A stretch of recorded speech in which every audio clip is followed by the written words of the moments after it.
Hello guys, तो चलिए शुरू करते हैं quick revision to find R equivalent in cube constructed circuit. इसमें क्या होता है, एक क्यूब होता है, एक 3D क्यूब बना दिया जाता है रेजिस्टेंस से। जो एज है आपको शो करता है एक रेजिस्टेंस जिसकी वैल्यू आर हो सकती है, कुछ भी मान सकता है पर सेम ही है, आर ही है, सबकी वैल्यू आर है, ये आर, ये भी आर, ये भी आर। तो ऐसे टोटल इसमें 12 रेजिस्टेंस का यूज़ किया गया। हमने जो बॉडी डायगोनल है उसके अपोजिट में हमने एक बैटरी को बैटरी लगा दी जिसकी वैल्यू वी दे रखी है। अब क्वेश्चन पूछा गया जाता है, इस टाइप के क्वेश्चन आपसे पूछा जाता है कि फाइंड कीजिए डायगोनल्स के अराउंड जो भी आर इक्विवेलेंट है उसकी वैल्यू, या फिर पूछा जाता है कि करंट कितना फ्लो होगा उसकी वैल्यू। ऐसा पूछा जाता है आपसे, अगर इसकी वैल्यू अगर आपको दे रखी होती है आर की तो आपसे उसे पूछा जाता है। तो सबसे पहले आपको इसके आर इक्विवेलेंट निकालना पड़ेगा। अगर आपने एक बार आर इक्विवेलेंट निकाल दिया इसका तो बहुत ईजी हो जाता है। क्यों? क्योंकि V अपॉन आर इक्विवेलेंट करते आपको करंट मिल जाएगा। अगर आपसे सिंपल आर इक्विवेलेंट पूछे तो आप वो भी निकाल सकते हैं। कैसे निकालना है देखते हैं।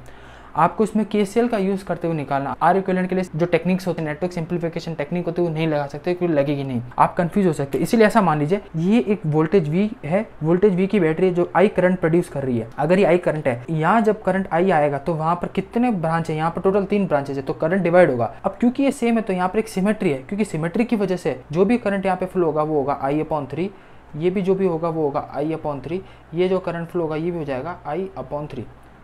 आपको समझा मैंने क्या किया? करंट आई यहाँ से आया, अब यहाँ पे डिवाइड होगा, ब्रांच है तो हमेशा अब क्योंकि जो केसीएल है वो कभी वायलेट नहीं हो सकता, तो जो भी करंट आने वाला करंट इक्वल टू जाने वाला करंट है, नहीं towards the node equal to away from the node वाला कंसेप्ट मैंने लगा दिया केसीएल। तो this plus this equal to I हो जाएगा। अब ये देखिए, अब मैं इस करंट की बात करता हूँ। अगर ये करंट यहाँ से होते हुए यहाँ पर आया, अब यहाँ से इसके पास 2 ऑप्शन है, ऊपर और यहाँ पर। तो इस एक्सिस, इन दोनों में जो भी करंट डिवाइड होगा वो कितना होगा देखिए, क्योंकि अभी भी एक सिमेट्रिक है, क्योंकि यहाँ पे भी आ रहा है, यहाँ पे भी आ रहा है, तो इसीलिए यहाँ पर जो करंट फ्लो हो जाएगा वो हो जाएगा I3 डिवाइडेड बाय 2, इसका आधा, तो हो जाएगा बाय 6। सेम चीज़ ये हो जाएगी बाय 6। अब ये करंट यहाँ पर आया, ठीक है। अब बात करते हैं इसकी। ये करंट यहाँ पर आने के बाद में 2 पार्ट में डिवाइड होगा, सेम वैल्यू इसकी भी होगी I/6, सेम वैल्यू इसकी हो जाएगी, यहाँ पर ये हो जाएगा I/6, ये भी हो जाएगा I/6। अब देखिए ये I/6, ये I/6, यहाँ पर हो जाएगा I/3, ये I/6, ये I/6, ये I/6 ऊपर जा रहा है, ये I/6 इधर आया। इस नोड पर जो भी करंट का समीशन हो जाएगा वो हो जाएगा I/3। अब सेम चीज़ यहाँ पर देखिए, ये जो करंट आ रहा है और ये जो करंट इस नोड के अराउंड इसकी तरफ फ्लो हो रहा है, ये हो जाएगा I/3। तो यहाँ से जो भी करंट निकलेगा वो निकलेगा I।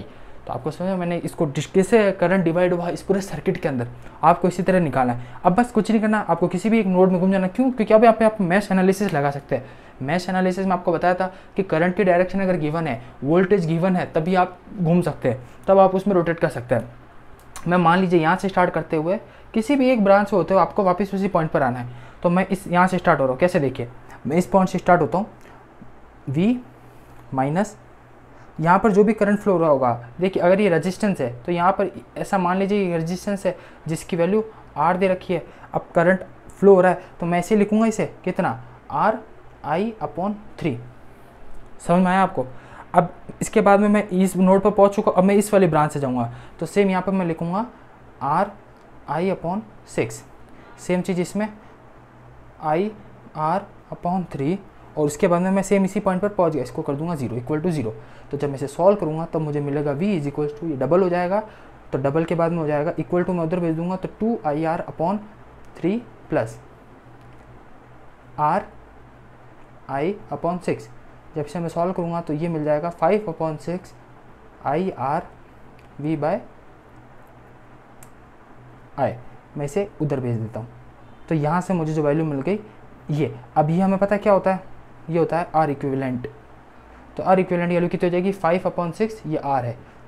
तो अब अगर मान लीजिए आर अगर 10 ओम है तो 10 से मल्टीप्लाई कर दिया, 6 है तो 5 ओम इसका आंसर आ जाएगा। तो इस तरह आप फाइंड कर सकते हैं एक क्यूब कंस्ट्रक्टेड सर्किट में आर इक्विवेलेंट की वैल्यू, और अगर आपको आर की वैल्यू दे रखी है तो आप उसे करंट भी फाइंड कर सकते हैं। अगर मान लीजिए आपको आई फाइंड करना है तो आर की वैल्यू डालिए, आपको करंट मिल जाएगा, क्योंकि वी तो पहले से क्वेश्चन में दे रखा होगा। Thank you guys.